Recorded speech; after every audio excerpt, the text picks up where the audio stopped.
Assalamualaikum warahmatullahi wabarakatuh. Oke guys, jadi kita dari kelompok 7, kita akan menjelaskan tentang apa itu himpunan dan fungsi.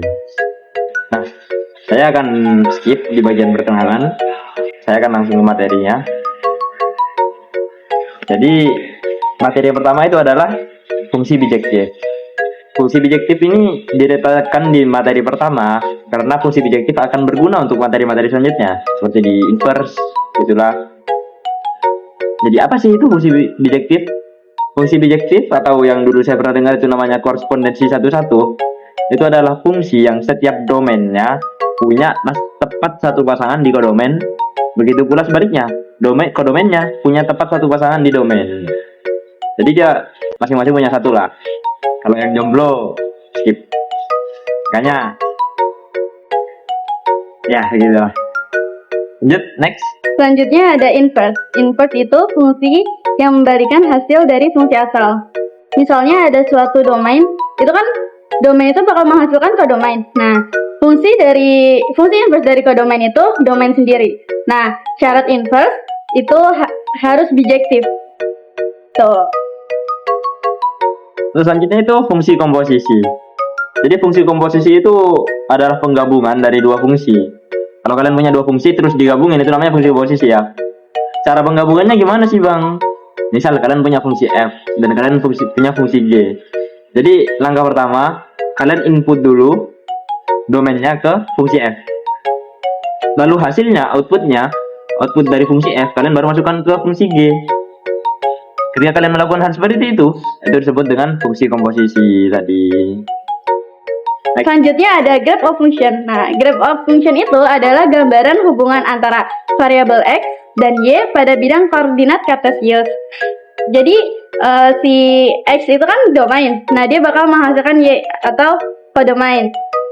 Terus bakal tergambar grafiknya di koordinat kartesius.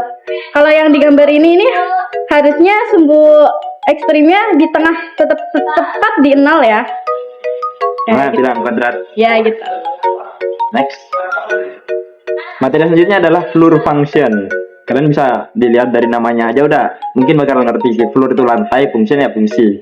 Jadi maksud dari floor function itu adalah pembulatan. Pembulatan yang floor ada di bawah. Jadi dia ke bawah. Berbeda dengan pembulatan seperti biasanya. Pembulatan di floor function itu harus ke nilai yang lebih rendah, bilangan bulat yang lebih rendah. Jadi kalaupun kalian misal punya bilangan 3,99999, kalau di pembulatan biasa itu kan dibulatkan ke angka 4. Tapi ketika dibulatkan melalui floor function, fungsi floor function, dia akan ke angka 3 karena selalu dibulatkan ke angka lebih bawah. Begitu juga dengan bilangan negatif. Ketika bilangan negatif 3,9999 atau mungkin ini aja negatif 3,1111.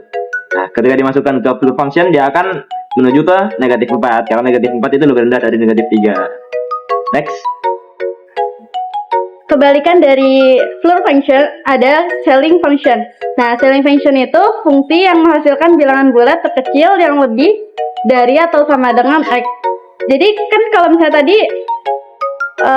floor function kan dibulatinnya ke bawah. Nah, kalau selling ini ke atas. Misalnya ada bilangan 2,3. Nah, itu tuh kalau misalnya di pembulatan biasa itu kan hasilnya bakal jadi 2 kan. Nah, tapi kalau misalnya di selling function itu bakal jadi 3 gitu. Jadi pembulatannya ke atas, selling atas gitu. Itu materi dari kita. Ya. Mungkin kalau ada yang kurang jelas nanti bisa ditanyakan. Sekian dari kami. Assalamualaikum warahmatullahi wabarakatuh. Bye.